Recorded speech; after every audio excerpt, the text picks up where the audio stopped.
Dear friends, we welcome you to third lecture on our series Ray of Hope on Students Pledge news page.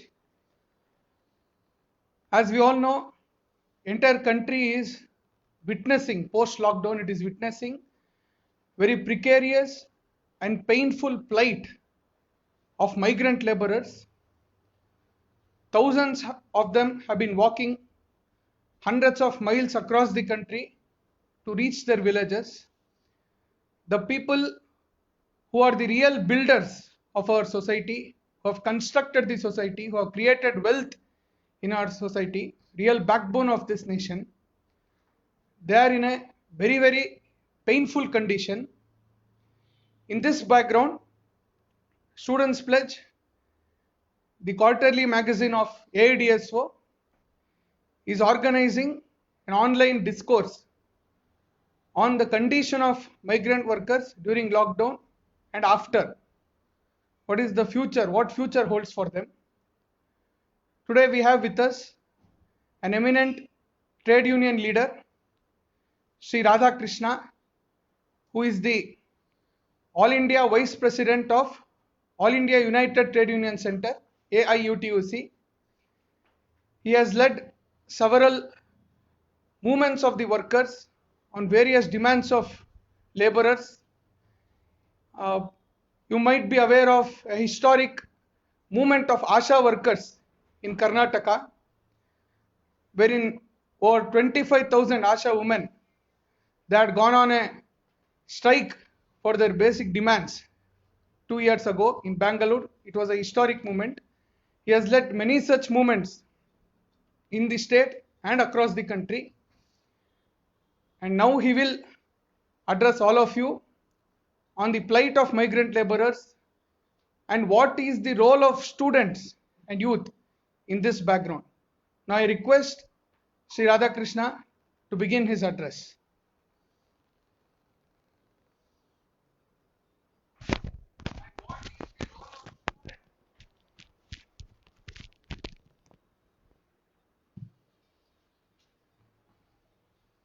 My dear friends, students, both boys and girls, I am very much glad that the student activists, those who are connected with the publication Students Pledge, brought out by the All India Democratic Students Organization, they have taken very keen interest on the burning issue of the migrant laborers in the country.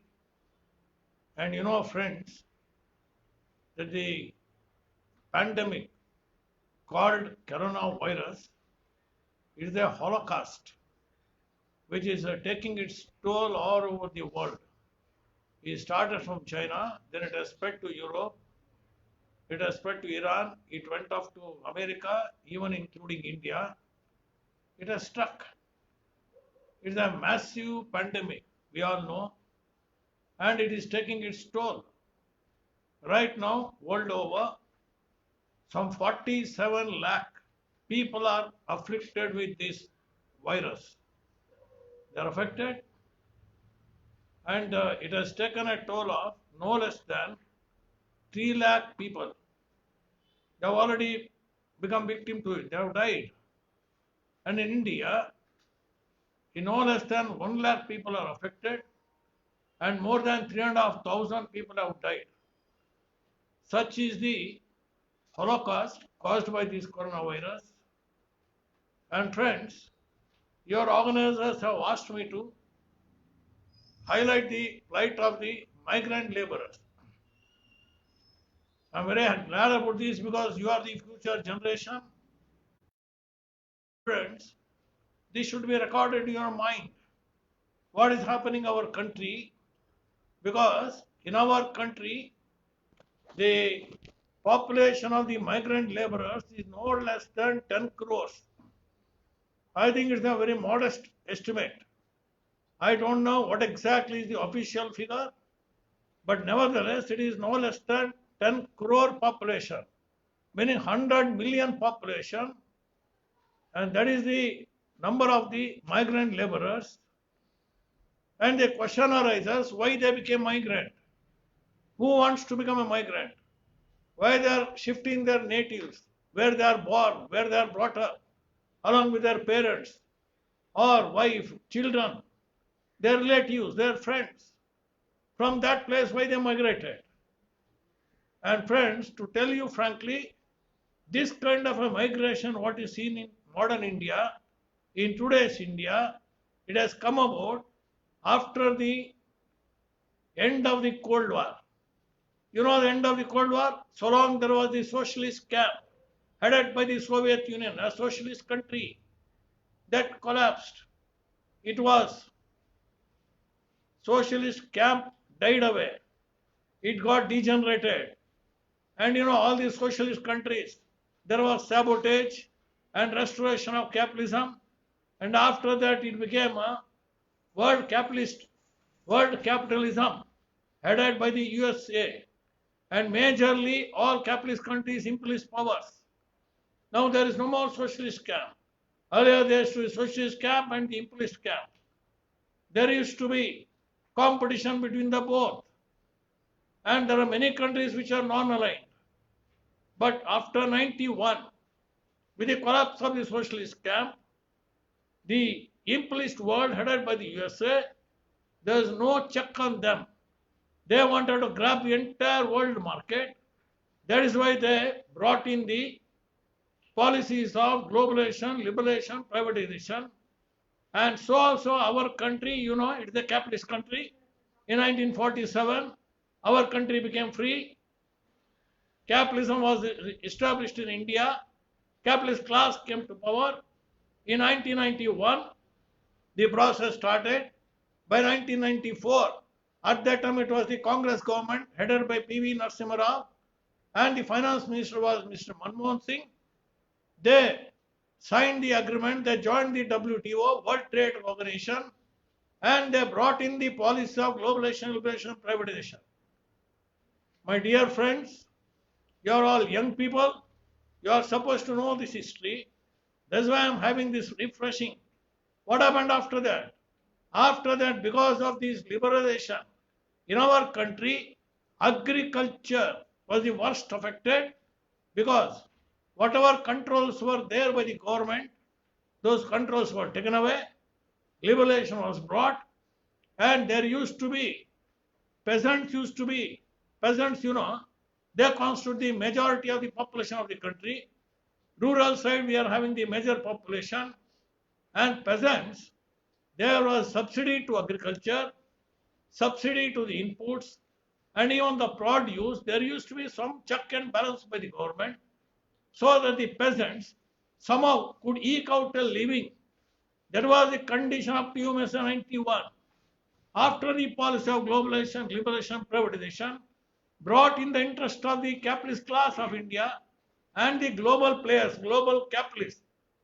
Because of these policies, the government withdrew all the subsidies, so the inputs became costly, and whatever output came, agriculture produce, they could not sustain, so they are not getting the proper rate, so the peasants became pauperized. Because of that, a big section of the peasants and agricultural laborers, they are unable to eke out any living. And you know, from 97 up to now, 1997 up to now, no less than 4 lakh farmers have committed suicide. You understand the magnitude of the problem. Why? They are unable to meet the end, both the ends. That is the condition of agriculture. Because of that, the poor peasants, the agriculture laborers, even a section of the middle peasants, they started migrating to cities. Why? In search of job, to make a living for life. And that's why migration started. And you know, very huge chunk of the population from eastern part, northeastern part, you might talk of Uttar Pradesh, it may be Orissa, it may be Bihar, it may be Jharkhand, it may be Chhattisgarh, it may be West Bengal, even northeast, from the Assam or from Nagaland or from Mizoram, everywhere, very huge people population, they started migrating to very major cities. They went to Mumbai, they gone to Delhi, they came to Chennai, they came to Bangalore, they went to Hyderabad, they went to Kerala, what not? They are coming. Huge population, 10 crore. What is the job? Is there job creation? Are they able to make both the ends meet? Yes, to an extent. Most of these people who came to the cities, they were employed in manual job, construction laborers. They became coolies. They became loaders. They started working in garments. They started working in hotels, restaurants, or they started their own carts or street side vendors. All these type of menial jobs, which does not require any much skill. This kind of job they started doing. Wherever a paltry sum, that's why crores of the population became migrant. They have come here. Massive construction activities took place. It may be apartment construction, it may be huge buildings, it may be national highways, it may be state highways, or it may be bridges. These type of many things they started doing. And these were the things which are going on. There's such a big number of migrant workers have, their population is there in the country. And our governments are supposed to know these things. And friends, you are my young friends, you are students. I like you to know that the coronavirus is a very big pandemic today. It started from China, as I already told. It struck China in the month of December last year. And in India, the first case death occurred in Kerala in the month of January 30th of this year. The first death took place. And what our government did? Government did nothing. And after that, by the month of February, the WHO, World Health Organization, declared it to be an emergency, health emergency. Even then the Indian government did nothing about it. They did not take any measures. And it went on. And up to March, it started spreading in many states. And by that time, it has become a pandemic in the world. And I think by March 11th or so, the WHO declared it to be a pandemic. And such a huge thing, not only from in China, it spread to Europe, in Italy, in Spain, then it spread to England, then to France. Of course, in Asia, it went to Iran. And then finally it has gone to America, then Asia, in India, in Pakistan, everywhere. Then to Africa, Australia, everywhere it spread all over the globe. Massive attack, Holocaust it is. Such a massive thing took place. But you know, friends, the Indian government acted only by March 21st. You know, our Honorable Prime Minister, Sri Narendra Modi, addressed the nation on March 24th. He gave notice of 4 hours. Within 4 hours, there is going to be a lockdown. That was a damning announcement, a declaration. It was a bang that within 4 hours, the entire country is going to be locked down. Friends, you imagine, all trains are stopped, all buses are stopped, no travel should be there by train, road or train or by air, everything is stopped. It was sudden announcement. You know, friends, even by February it was known as a world emergency, health emergency. The Indian government did not stop the incoming flights from other countries, from foreign countries. You must know these facts, dear friends, that the virus came to India by air travel, not by road travel, not by sea travel. It came by air. Who? Who brought it? All the rich people. Those who are haves. They went to other countries for many things, for studies, for business, for many things. What the government did? Government did nothing. All the flights were coming. And when the virus has spread all over Europe and even to America, even from China, all the people are coming and they are bringing virus with them. And the Indian government did not take any measure for quarantining, examining, testing them. Nothing was done. Coming to India, the virus is spread all over the country, in many states, particularly in Maharashtra, in Gujarat, in Kerala. Then it spread to all other parts of the country. This has happened. And finally, the lockdown came on March 24th, and only 4 hours were given. Friends, this is the background we have to see. And when the background is come, you know that all business establishment close shop. They close the doors, lock the doors. Industries are closed, factories are closed, hotels are closed, schools and education institutions are closed, colleges are closed, agriculture has come to a standstill, trade is stopped, everything is stopped. What happens now? Who are the worst hit? Worst hit are the migrant laborers. Most of them are daily wage earners. They want to cities, eke out a living. They are earning their bread by daily working.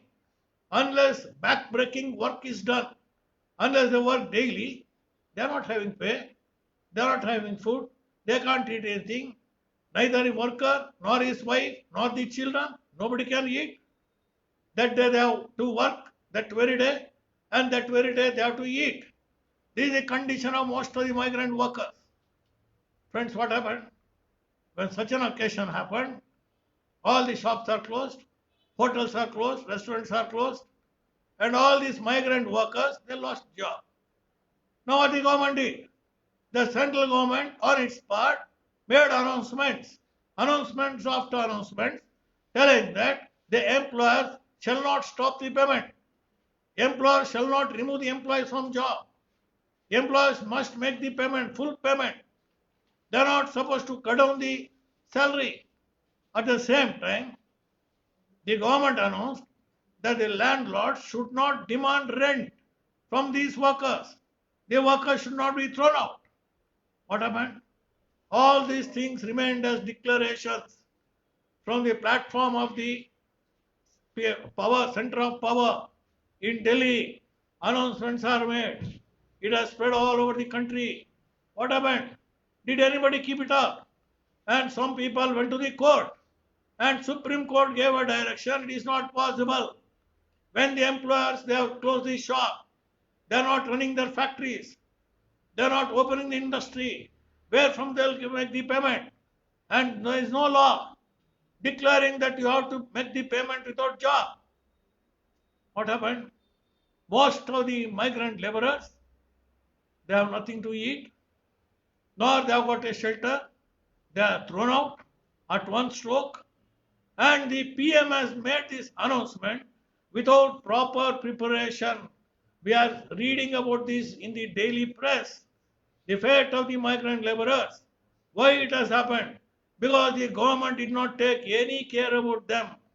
They did not envisage. Or even if they envisaged, they did not bother about them. What happened? The first lockdown, first phase, lasted from March 25th up to April 14th.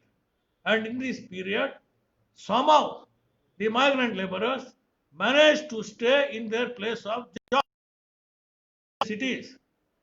But on April 14th, the Prime Minister of our country announced the second phase of the lockdown. And when the second phase was announced, now the migrant laborers understood they have nothing to gain. They can't stay in their place anymore.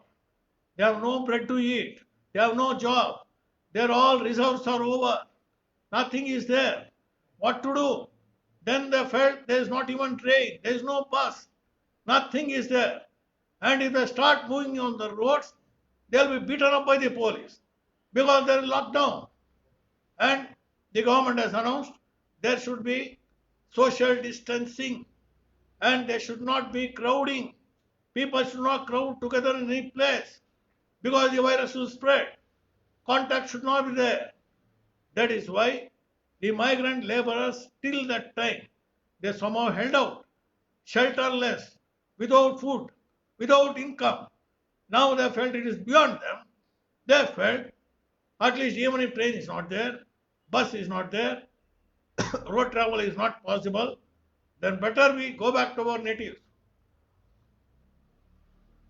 So, crores and crores upon these migrant laborers, from the place of their job, they started moving, they started coming onto the streets. Suddenly they are dumped in the oceans, and they don't know. Now that is what the government did. They played with the lives of the migrant laborers, though the Prime Minister told Jan or Jahan, these are to be safeguarded. Jan or Jahan, what happened to Jan or Jahan? Neither there is life nor there is livelihood. They are thrown to the streets when there is lockdown announced and police is let loose with all workers, black and blue. You are not supposed to move on the roads. You are not supposed to come out. But they have no shelter. What they will do? They came onto the streets. Why? They thought, many of them told, we want to go back to our villages. Why? They did not have any job there. That's why they had come to the cities. That was the migration. Now there is reverse migration. Why they are going? What they told? They told, at least, let me go back to my native place. If to die, better we die in our native place with our relatives. Why to die in starvation and hunger here? That is what these hapless workers placed tearfully, and they started moving. Most of them, they started moving hundreds of kilometers, 700, 800, 1,000 kilometers, at times 1,500 kilometers from Bombay, from Bangalore, from Trivandrum, from Chennai, from Delhi, from Haryana.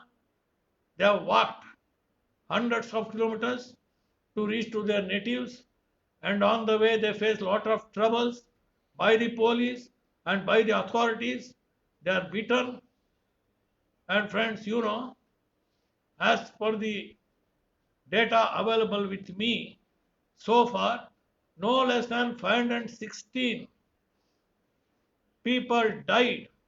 These migrant laborers, they have died in course of traveling back to their natives. Why they died? Out of starvation, out of exhaustion, out of hunger, and many died in accident. And you know, there is a very grave tragedy when some workers, some 18 workers from Maharashtra, they were going to Madhya Pradesh, to their native place. They had walked 40 kilometers, exhausted. They on the railway track, they slept. I shall say they slipped into sleep. Why? What happened? They walked and walked and walked, exhausted, even dehydrated, and they slept on the railway track. And a goods train ran over them. On the place, 16 of them, they died. Simply run over by the train. And friends, my dear students, you must note that the powers that be, who are in power, the ruling people, some of them raised the question, why these senseless people, why they walked on the railway track? What is necessity? Why they could not travel by road, on the road? And this is answered by some of them, one or two, who stayed alive. They did not slip into sleep. They were standing outside. They saw the train coming. They shouted, but they could not save the 16. They were already in deep sleep. They told, we could not walk on the roads because we are being attacked by the police. The police stopped. And some places, some forest areas, they are going to be wild animals. They will be eaten by the wild animals. That's why, to protect ourselves and to see that the track is proper, we are on the right track, we walked on. That's a very, very unfortunate thing. And such an unfortunate thing, there are people, without going into the background of this tragedy, what a disaster, how they had to lay down this type of question. It is not, friend, 18 people who died. After that, only 2 days back, in a truck full of migrant laborers, that truck was parked on the roadside, another truck came, and that truck hit this truck, and this collision, no less than 23 laborers died on the spot. It's not just 2-3 incidents, innumerable incidents. That's why I told, no less than 516 laborers have paid with their life. And in some places, in Maharashtra, even pregnant women who had completed their term, even they had to walk along with the rest. And on the way, at least two of them, they delivered. And what a tragedy. Even they had to carry the newborn and again walk. One lady walked 100 kilometers carrying the newborn child in the arms. And what kind of a disastrous condition. Our migrant laborers, and this is the condition what we are witnessing today. Crores of them are walking and walking. Even now at this moment it is going on. And we don't know in which state, in which road, what more accidents are taking place. But they are giving their life. For what cause? What they built, they were building civilization. The entire country is crying for it. Even today, the capitalist masters, there are real estate builders. Builders are there, contractors are there, who utilized every ounce of their blood to build the buildings. They build the buildings. They were working in hotels, they were working lodges, they were working in restaurants, and such kind of a work they were doing. What service they were giving to the society. Now today, they are dying without being cared for. And what the government is doing, very, very unfortunately, our Prime Minister has addressed the nation several times, and now they have announced packages. You know, only few days back, a package of 20 lakh crores was announced by the Honorable Prime Minister, that this is meant to overcome the crisis in the people's life. And out of that 20 lakh crores, next day the Finance Minister, Srimati Nirmala Sitharaman, announced 3 lakh crores will go to the MSMEs, the micro, small and middle enterprises, manufacture sector. It is correct. That was the demand of our trade union, All India United Trade Union Center. We also demanded that MSMEs should be helped, because MSMEs, the manufacturing sector, it employs huge number of employees, and that sector is small sector, and unless it is aided by the government, the sector will close down, and if the sector closes down, laborers will be without job. So we wanted MSME to be aided. And how much was given? There are no less than 45 lakh industries coming under MSME, and when 3 lakh crores are given, the president of the MSME association, he made a statement that when we needed ventilators, when we needed oxygen, what the government has given is a pittance. They are giving us tablets. Tablets cannot save us. What we require is ventilators. If we do not supply that ventilators, our MSME industry will be wiped out. Friends, what the main point is raised in most of the newspapers or in the channels, what we are witnessing is how the government is going to help the migrant laborers or the laborers in the unorganized sector or those who are falling into lower middle class group, income group, or the peasants whose condition is the worst, vulnerable section of the population. These are the vulnerable section of the population.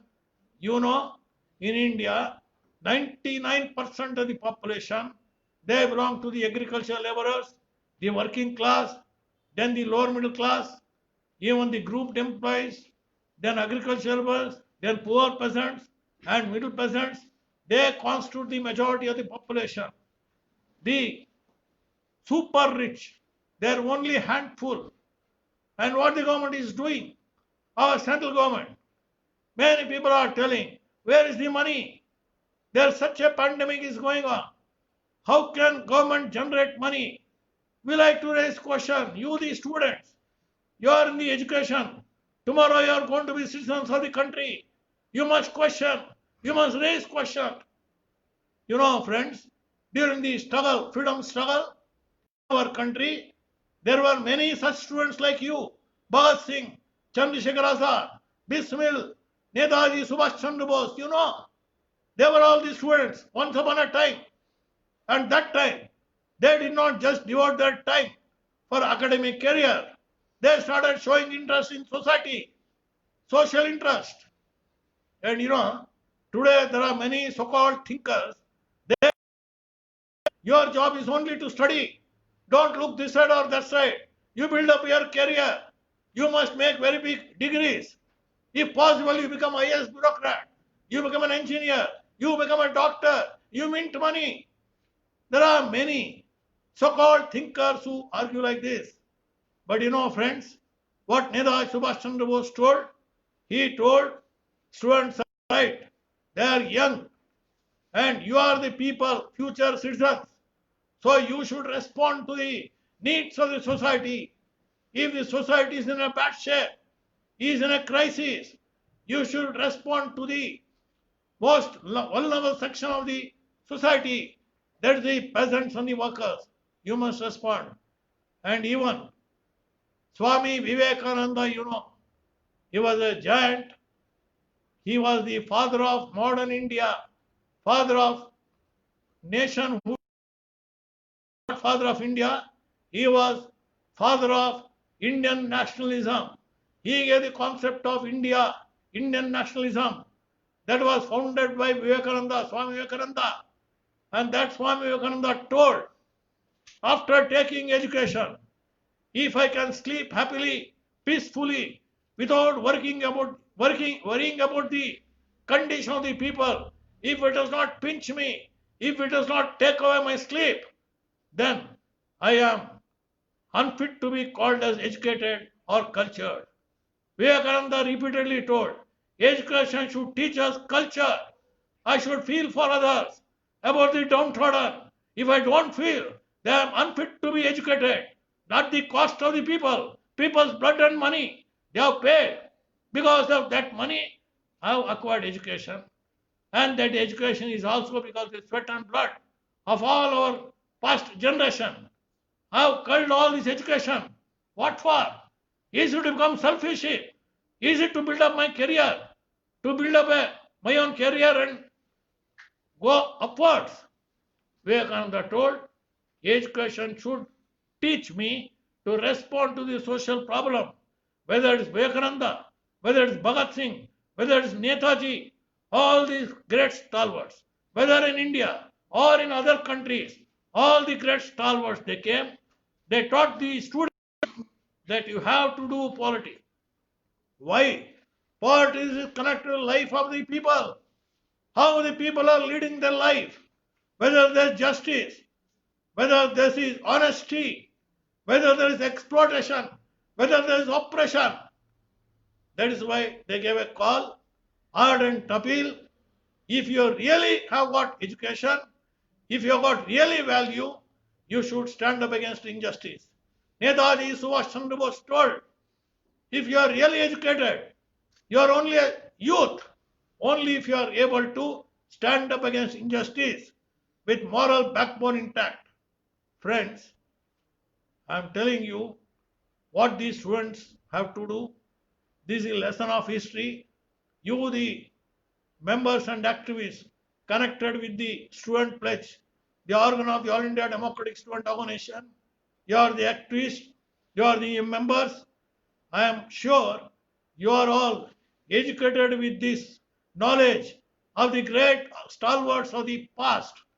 And if at all you have learnt anything from the past, from the knowledge given by these great stalwarts in our freedom struggle all the world over, it means only thing, you should respond to the cry of the oppressed, cry of the downtrodden.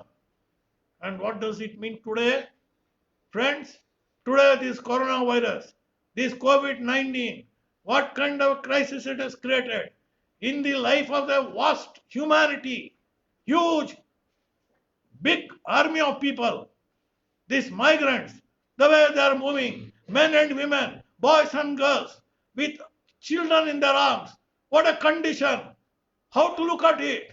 You can't even imagine. So many photos are there, so many videos are there.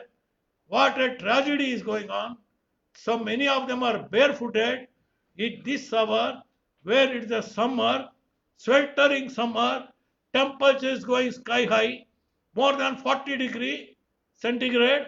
Under such condition, under a hot sun, even without food, even without water, under dehydration condition, they are walking and walking, miles and miles, unprotected, to be attacked by the police. Friends, this is the condition of the migrant laborers, what is going on, and the question is, what future holds for them? Now they are going back to their natives. And even that was prevented. I can give the example of Karnataka. Here, the government announced that they are going to start trains for the return journey of the migrants to their natives. So the date was announced. Thousands of migrant workers, they came to the railway station thinking that they are going to get the train tickets. Then they came to know that the government has cancelled the train. Why? Because there is the builders' lobby. They brought pressure upon the government and made them to cancel the train. Why? Because the builders want to restart activities, real estate, building, everything they want to start. What they should have done? Why they did not take care of these workers who have toiled hard all these years? They built all their construction, all the buildings, all the apartments, everything they have constructed. Could they not pay them? Could they not look after them? Could they not them give food or water or even shelter? Why they did not arrange? Now when they understood that the government is arranging train, they wanted to bring pressure upon the government and hold them back. All the papers are writing. There are many articles have come. How can you stop them? It is their right, their birthright. Wherever they want to go, they can go. They want to go back to their native. Even that is prevented. Trains are stopped. Then because of the criticism on the government, the way the trade unions criticized the government, brought pressure upon the government, then the government allowed the trains to be run. And friends, even this is a very big disaster, in a big scandalous way, because earlier it was told that the travel should be free of cost. These migrant laborers don't have a single paisa. They don't have a bank balance. They don't have money. They want to go back. They don't have money. And the government first declared they'll go free. Then the central government told, okay, payment will be made by the state government. Now the state government started telling we don't have money. So the center should pay. Then the central government told, okay, 85% we'll pay. 15% should come from state. Then many states even opposed this. They told we can't make this payment. This part payment also we can't make. This kind of dispute going on. But finally when the train started, the government, the railway started collecting money, huge money, collecting, and they started Shramik specials. And these Shramik specials, they started going back. This journey has started, but the builders are not happy, industrial houses are not happy, because if the migrant laborers go back, who will work for them? Simply capital. You have money. Money is there in the bank. Crores of money is there. With that, you cannot run your industry. To run the industry, you require laborers, workers. Without working hands, your factory will not run. Nobody will run the machinery. That's why you want the working laborers. Friends, when such a condition has come, it's very, very painful to see that how the owners of the industry, the industrial houses, they are shirking off their responsibility of their employees. Even they are collecting rent, now making no payment, not even taking care of their food. What to speak of health? No need is taken care of. And very painfully, when the central government has announced a package of 20 lakh crores, I don't know how much money has reached the people poor. There are many announcements made by the government, central government as well as state government, that a payment of 5,000 rupees is to be given to every bank account. Yes, we are in the trade union. We have worked among the workers. In Karnataka, I can tell there were the labor department engaged, even the trade unions, including our trade union, All India United Trade Union Center. We were actively involved in distribution of food. But you know, what is the basis for this? Why we were involved? Because the government spent money from the construction laborers welfare fund.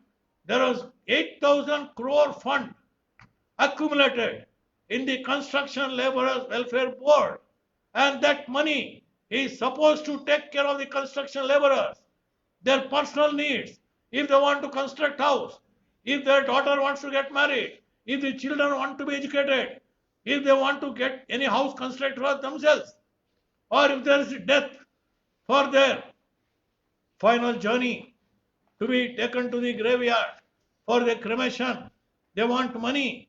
For all these things, this money was meant. It was collected, and we were also part of it. Now the central government gave a direction that to give relief to unorganized sector employees, to the workers, you use the funds in the welfare board. And that money was spent. Our trade unions got engaged. And to tell you frankly, my dear friends, whatever money is spent to give food, arrange food or distribute, I should say that finally the government gave much of the food to the hands of the corporators and the MLAs, and in some places the MLAs put up their name with their photo, then they started distributing the food as if they are distributing the food. Actually it is with the workers' fund, workers' money, and the benefit is taken by the ruling party, MLAs and corporators. Friends, this is a very short story I am telling you. I know what happened in Karnataka, that's why I am telling. The same case would have happened in all the states. This kind of anti-people government, pro-corporate, pro-capitalist government, they are ruling us.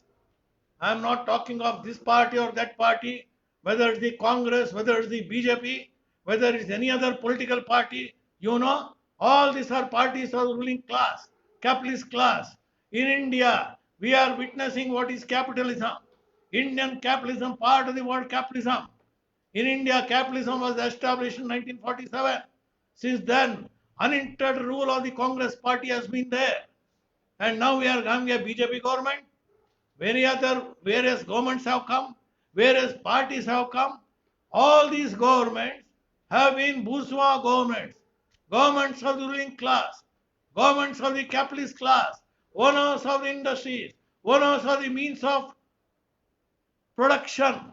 That is the capitalist class, the corporate giants.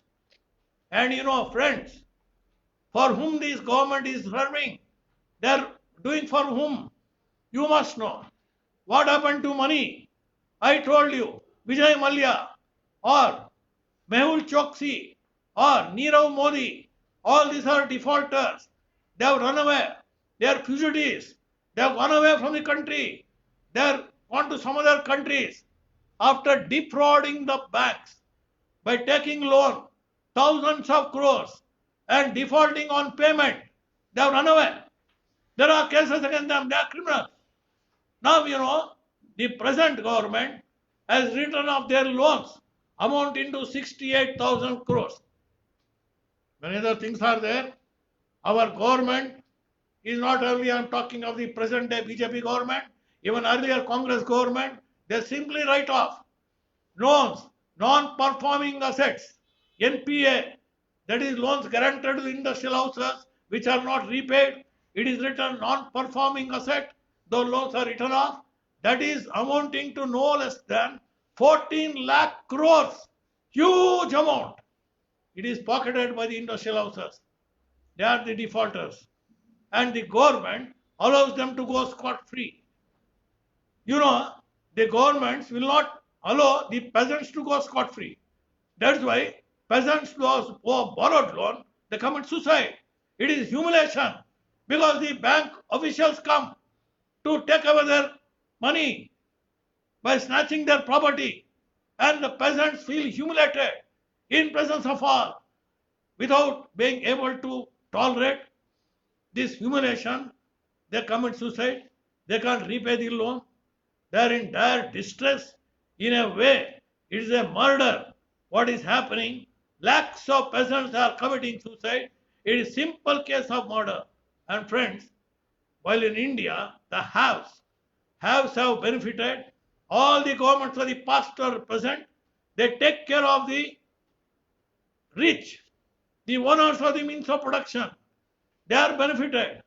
While the have-nots, the working people, whether the peasants, agricultural laborers, or the working class, or the loaders, or the middle class, employees, their interests are given up and they are made to go to the streets. They have fallen down.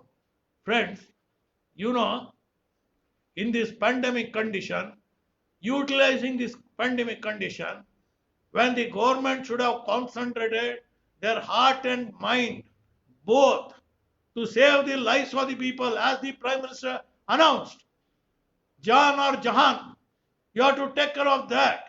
What the government is doing? Government is bringing one after another act. Now they are privatizing many public sector enterprises. Why? Why there is pandemic? Why there is lockdown? No industry is running. No trade is there. Even people cannot come out. They are maintaining social distancing. They are locked inside. What the government is doing? They are privatizing.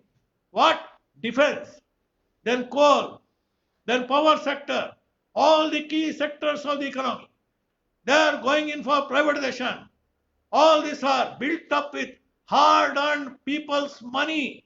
The public sector undertakings, they are being simply thrown away at throwaway rates to all the corporate giants. This the government is doing. Why? Because there is Section 144. You can't come to the streets. You can't protest. Trade unions cannot take up any protest action. No strike action. That is why the government has conspiratorially handed over all these key sector industries to private sector. Mind you, friends, our government talks of patriotism, our government talks of Bharat Mata, our government talks of nationalism, but they are handing over defense sector.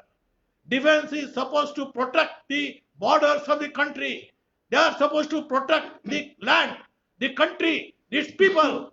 That defense sector is handed over to foreign companies, mind you. Is it patriotism? Is it nationalism? Our soldiers, they are the children of peasants or workers. They have joined the army. They think they are guarding the country. They are guarding the borders of the country. Very good. But now, the entire defense sector, industry is handed over to foreign hands. Is it nationalism? Is it patriotism? Is it guarding the interest of the country, of the people? What is country? Is it border? Is it fencing? Is it land? Is it factory? Country means its people. But these industries are given up or throwaway rates, just like other public sector undertakings. It may be BSNL, it may be SNL, it may be thermal power, it may be hydroelectric power. So many industries are given away or throwaway rates to private company. It is privatization. Government is continuing. Railways or airways, everything is privatized. And friends, one more thing I have to highlight here. what the governments are doing for long. There has been a demand by the national and foreign capital that the Indian laws are very rigid, they are not flexible. So they were demanding the law should be bent. What is the meaning of that? Indian labor laws are very rigid. Means what? Means they are protecting the workers. What the industrial giants wanted, whether national or foreign, they wanted the laws to be done away with. And this coronavirus has come as very handy to the pro-monopoly governments, starting from the UP government, then the Madhya Pradesh government, then Gujarat government, then Rajasthan government. Many of these governments are now doing away with all the labor laws. Mind you, in Uttar Pradesh there were 38 laws, labor laws. Other than 3 laws, all the laws are given away. What are the labor laws? These are the labor laws which are the rights of the working class to protect their rights. All these laws were hard won by struggle of hundreds of working class. They have given life. They have shed their blood through these struggles, hard-earned rights. Main among them, 8-hour working duty, 8 hours. And in the world, May Day has come to mean for 8 hours duty. In Chicago, thousands of workers took to the street. There was bloodbath. The powers came down heavily upon them. There was firing. There was such bloodbath that finally 8 hours working day became a reality for the world.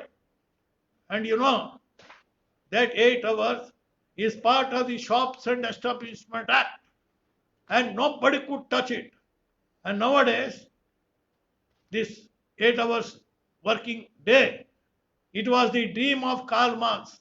He was the first teacher of the working class. He taught the workers. At that time, those days, workers were working for how many hours? 14 hours, 16 hours, 18 hours. There's no fixed timings. That was the way they were meant to work.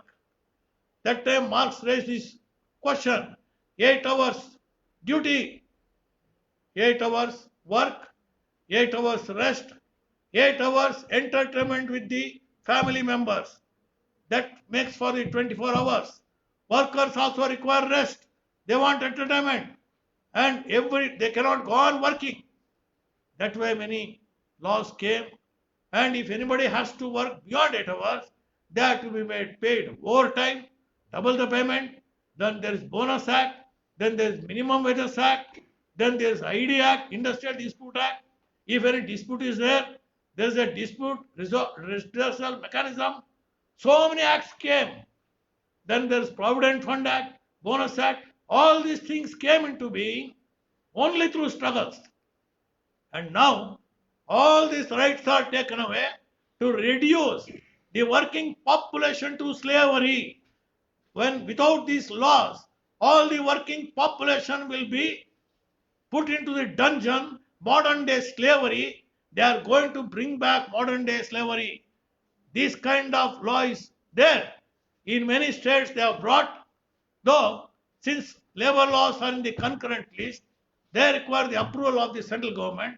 So the many state governments, they are ready with the acts. They only want this rubber stamp of the President of India. They are waiting for the central government to act. And this way, all the labor laws will be done away with it in the name of pandemic, in the name of this crisis. Friends, we are only to look at the various other countries where they have dealt with this problem of the pandemic. You look towards South Korea or you look towards Germany. Some of the countries, they have taken enough measures. They have fought this crisis. But in India, there is no testing kit. There are no enough ventilators. There are no enough beds in the hospitals. All these type of miserable, everything has come out now. No ventilators, no oxygen. And even government is not making the test free of cost. Even in private, the government has fixed for a test 4,500 rupees for one test. Friend, can you imagine the plight of the migrant laborers who are unable to feed themselves or their family members? They are seeing the death of their near and dear ones in accidents, in hunger, in starvation, out of dehydration.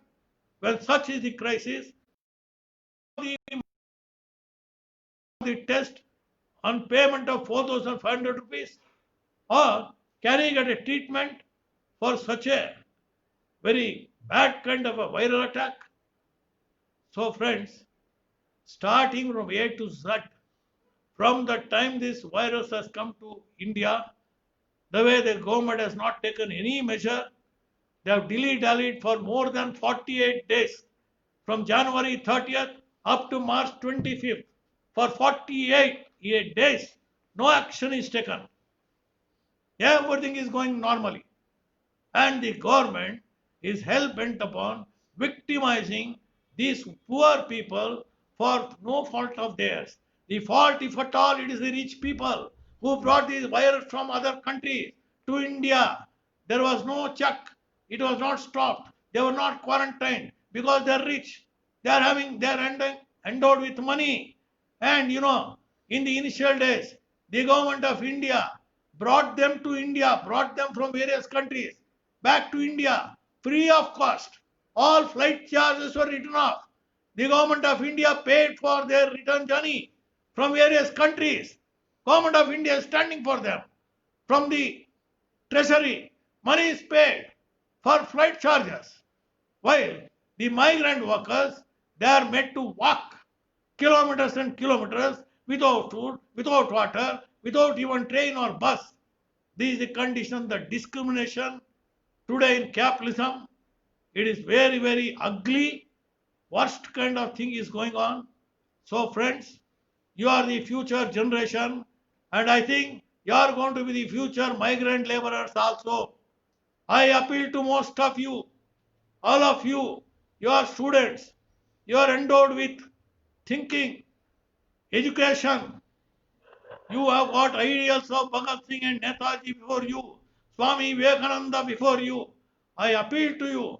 You are in the organization, All India Democratic Student Organization. You, the student activists, you, the students, it is for you to take up the cause. You are the future. That is why, looking to the condition, plight of the workers and peasants, the downtrodden most sections of the society, your heart should go out for them. Only then education has got any meaning. That's why I call upon you in this background really to see through the game of the governments and to really know how capitalism works today in a decadent condition, dying condition of capitalism. So long capitalism is there and so long there is no revolution, so long socialism has not come, the condition is going to worsen and worsen. Look towards Cuba. What Cuba could do. A small country, a socialist country.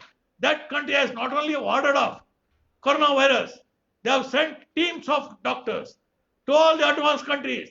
A tiny country, population no less than 1.5 crores. They have sent teams of doctors to France, to Italy, to Germany, to no less than 58 countries. They are sending doctors who are in shortage. And our American president, Donald Trump, is shouting.